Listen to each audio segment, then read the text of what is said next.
ഇനി നമുക്ക് മലപ്പുറത്തേക്ക് പോകാം. മലപ്പുറത്ത് നിന്ന് സ്വാലിഹാണ് ചേരുന്നത്. സ്വാലിഹ, എന്താണ് മലപ്പുറത്തെ തെരഞ്ഞെടുപ്പ് വന്നതിന് ശേഷമുള്ള കാര്യങ്ങളൊക്കെ നമ്മൾ ചർച്ച ചെയ്തതാണ്. ഇപ്പോൾ എണ്ണാൻ വോട്ടിങ്ങിനുള്ള സമയം അല്ലെങ്കിൽ വോട്ടുകൾ എണ്ണാനുള്ള സമയം അടുത്തുകൊണ്ടിരിക്കുകയാണ്. ഫലം അറിയാനുള്ള സമയം അടുക്കുന്നു.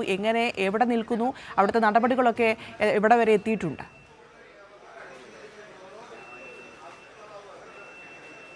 സ്ട്രോങ് റൂം തുറക്കുന്നതിനുള്ള നടപടികളാണ് ഇപ്പോൾ നടന്നുകൊണ്ടിരിക്കുന്നത്. ഞാൻ നിൽക്കുന്നത് മലപ്പുറം ഗവൺമെൻറ് കോളേജിലാണ്. ഇവിടെയാണ് വോട്ടെണ്ണൽ നടക്കുന്നത്.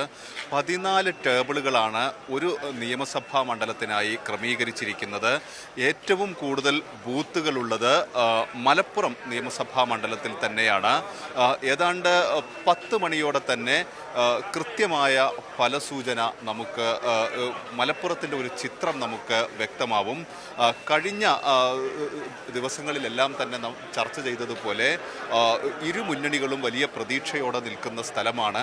കഴിഞ്ഞ തെരഞ്ഞെടുപ്പുകളിലെല്ലാം ആകെ പോൾ ചെയ്ത വോട്ടിൻ്റെ 50% മുസ്ലിം ലീഗിന് ലഭിച്ചു വരുന്ന ഒരു മണ്ഡലമാണ്. കഴിഞ്ഞ അബ്ദുസമദ് സമദാനി മലപ്പുറത്ത് നിന്ന് മത്സരിച്ചപ്പോൾ മാത്രമാണ് അതിലൊരു കുറവ് മുസ്ലിം ലീഗിന് ഉണ്ടായത്. അതിൻ്റെ ഒരു വലിയ പ്രതീക്ഷ ലീഗ് കേന്ദ്രങ്ങളിലെല്ലാം ഉണ്ട്.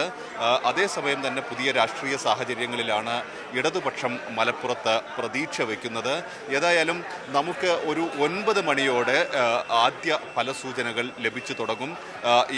8 മണിക്ക് ഇത് ആരംഭിക്കുമ്പോൾ സർവീസ് വോട്ടുകളും ബാലറ്റ് വോട്ടുകളും സർവീസ് വോട്ടുകളാണ് ആദ്യം എണ്ണുന്നത്, പോസ്റ്റൽ ബാലറ്റുകളും. അതിനുശേഷമാണ് EVM-ലേക്ക് കടക്കുക. EVM-ൽ നിന്നുള്ള ഫലങ്ങൾ ഏതാണ്ട് 9 മണിയോടെ ലഭിക്കുമെന്നാണ് നമുക്ക് വ്യക്തമാവുന്നത്.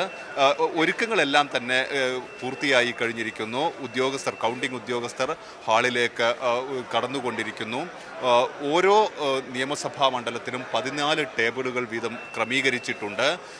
ഏതാണ്ട് 11 മണിയോടെ തന്നെ ഇത് വോട്ടെണ്ണൽ ഏതാണ്ട് പൂർത്തിയാവുമെന്ന ഒരു പ്രതീക്ഷയാണ് ഇപ്പോൾ ഉദ്യോഗസ്ഥരെല്ലാം തന്നെ പങ്കുവെക്കുന്നത്.